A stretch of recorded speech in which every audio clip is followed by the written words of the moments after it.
Guys, welcome to our vlog. We are here to football to Pokhara. English there no.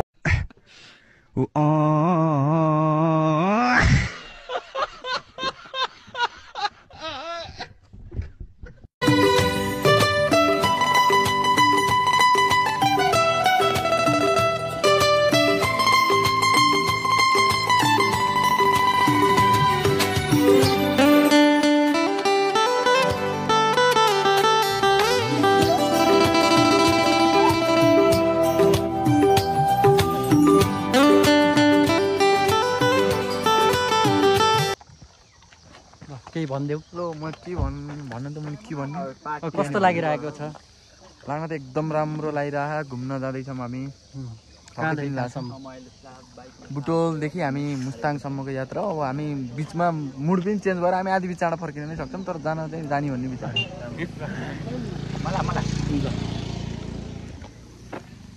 के भन्छ गाइडहरू एउटा selfie हानौँ है त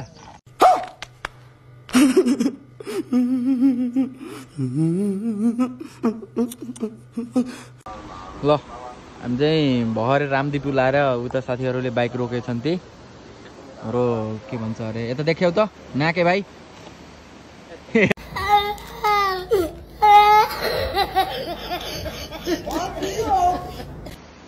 यता रिसिएर नाके भाइ भनेको रिसिएर यस्तो त हालत ओइ नाके भाइ भनेको रतनको भाइ हो के ऊ त्यहाँ हो ती बाख्रा चढ्यो नि तल खोलो छ त्यहाँबाट पितिक्क खस्यो नि खोलामा भरि स्वाटा बग्छन् तर त्यस्तो चाहिँ नहोस् फेरि मलाई मार्छन् मान्छेले सुन्यो भने यस्तो भनेर कुरो चाहिँ यस्तो रहेछ है रामदी पुल भन्ने एउटा बिच नि रामदी पुल चढेको र भन्ने त्यहीँ होला खोलो यहीँ रहेछ ऊ त्यहाँ हाम्रो अर्को पागल त्यहाँ खाँदै हाँसिरहेको छ अर्को यता आउँदैछ नि रामदी पुलमा यता नयाँ पुल बन्दै रहेछ है नयाँ पुल बन्दैछ उतादेखि पाल्पादेखि आउने बाटो यतादेखि पोखरादेखि आउने बाटो हो यो उहाँ मन्दिर छ मन्दिर वहाँनिर छ रामदी पुल हो ल अरू चाहिँ नेक्स्ट पार्टमा ल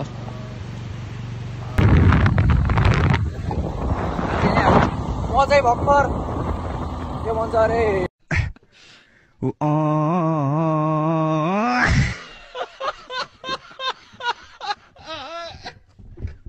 बाइक चलाएर थाकेर मैले साथीलाई दिएको छु होइन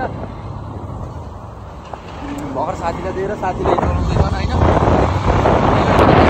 यस्तो बाटोमा त मैले केटाहरू चाहिँ पछाडि आउँदैछन् तर कहाँ आउँदैछन् थाहा छैन अब अरूले के भन्ने आउँछ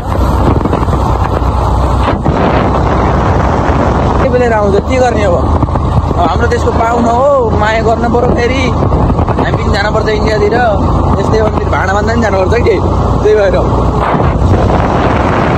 भाँडा बाँध्दा जाँदाखेरि चाहिँ हेपिहाल्छ नि इन्डियनले त भाँडा बाँध्दा यसो हामीले पनि राम्रो गरिदियो उनीहरूले राम्रो गर्छ कि भन्ने आश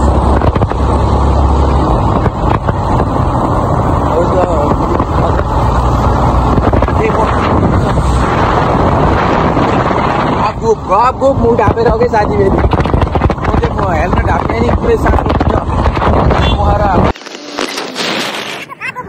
साथी फेरि म हेल्मेट ढाप्ने नि पुरै सानो पोखरा 93 किलोमिटर रहेछ अब हामी स्याङ्जा आउन लागिसकियो स्याङ्जा मतलब वालिङ स्याङ्जाको सदरमुकाममा आउन लागिसकियो रहेछ कि अब फाइनली हामी चाहिँ वालिङ बजारमा आइसकेछौँ है वालिङ बजार रहेछ थाहा छैन वालिङ बजार रहेछ वालिङ जहाँसम्म वालिङ होला के चलाएको साथी यस्तो यो वालिङ अस्तो नाम अलि पहिला लगभग 2 वर्ष पहिला आउँदाखेरि यो होटलमा भात खाएको क्या मैले यो होटलमा भात यही रहेछ वालिङ रहेछ है वालिङ बजार रहेछ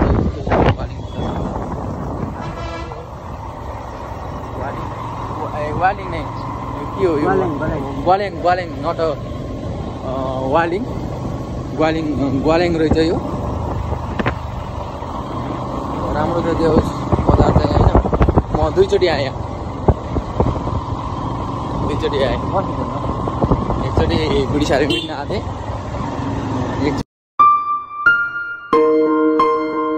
हाम्रो केटाहरू आएका छन् होइन धार्दै धार्दै चलायो भनेर मैले भनेछु नत्र चाहिँ तिनी पनि पागलले चाहिँ चलाउँछन् होइन झन् कपिल भाइ भने त एकदम पागलै हो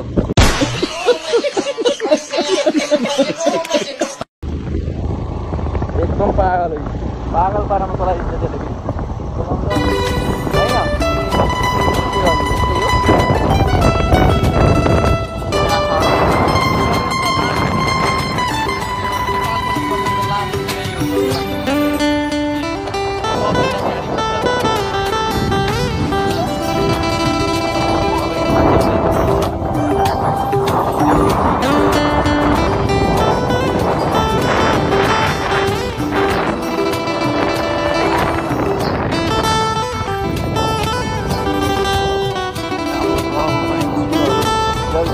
डेभलप भयो बिस्तारै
पोखरा आएको छ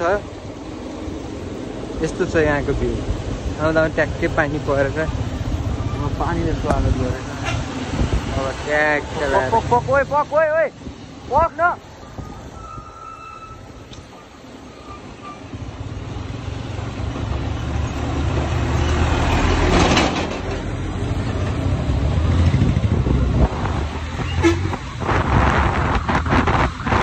सुस्ता लैजायो भिडियो गर्न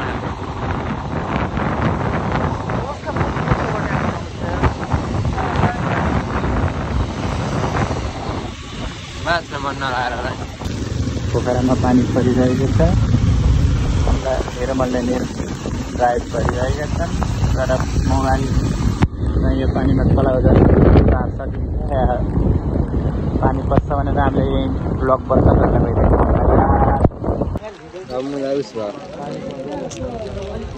पोखरा त साँच्चीकैको पोखरा नै रहेछ माछा पुछ्ने फेवातालमा पौडी खेल्दो रहेछ हामी चाहिँ पोखराको लेक साइड फेवाताल नजिकै छौँ उहाँ मान्छे डुबेछ कि के भएको हो त्यो चाहिँ थाहा भएन उति त्यो खै माछा मारिरहेछ कि कसो थाहा भएन है।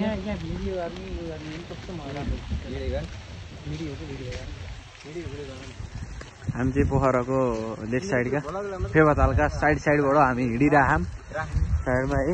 हाम्रो कपिलले केही बोल कि केटाहरू जुरेलाको बच्चा जस्तै छ नि। यी फोटो हेर्नुहोस् फोटो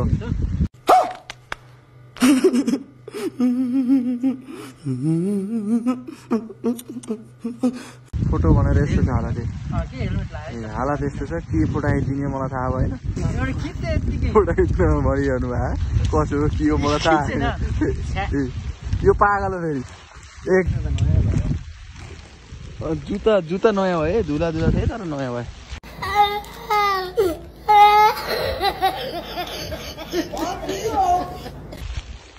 कान पनि दुम्मे हो किन हो के हो यसरी हिँडिरहौँ। हाम्रो इन्डियाका दाईहरू आएर यसरी हेर्नुभएको है। इन्डियाका दाईहरू हेरिरहनु भयो। परिरहेको छ मोबाइल जोगाउँदै हामीले भिडियो गरिरहेका छौँ। तपाईँलाई अपडेट दिनका लागि हामीले ठुलो सङ्घर्ष गरिरहेका छौँ। त्यसको लागि एउटा लाइक एउटा सब्सक्राइब त हामीलाई आउनै पर्छ। निर्मल परियार भिखारी एउटा सब्सक्राइब दिनै पर्छ तपाईँले। निर्मल परियार भिखारी एउटा सब्सक्राइब दिनै पर्छ। दिनको लागि हार्दिक अनुरोध। हाम्रो यतातिर आइरहेका छौँ। पानी ठुलो परिरहेको छ। तिनवटा मागन्तेहरू यता आइरहेका छन्। अलिकति देख्दाखेरि जेन्टलमेन हेन्सित मैसी मगन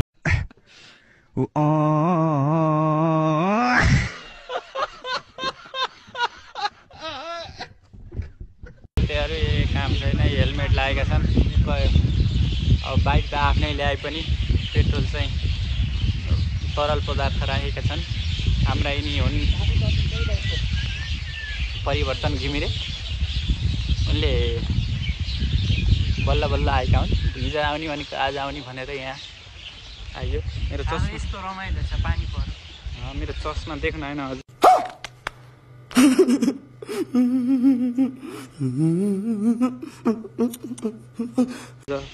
होला यो धेरैको त होइन ठ्याक्कै 5325 रुपियाँको चस्मा हो। मलाई धेरै राम्रो सम्झाइ पोखराका पछि लाग्छन् भन्ने कारणले मैले नलागेको बुझ्न सक्नुहुन्छ हजुरहरूले। पानी चाहिँ ठुलै पऱ्यो। यहाँ हाम्रो मोबाइल बिग्रिन सक्छ।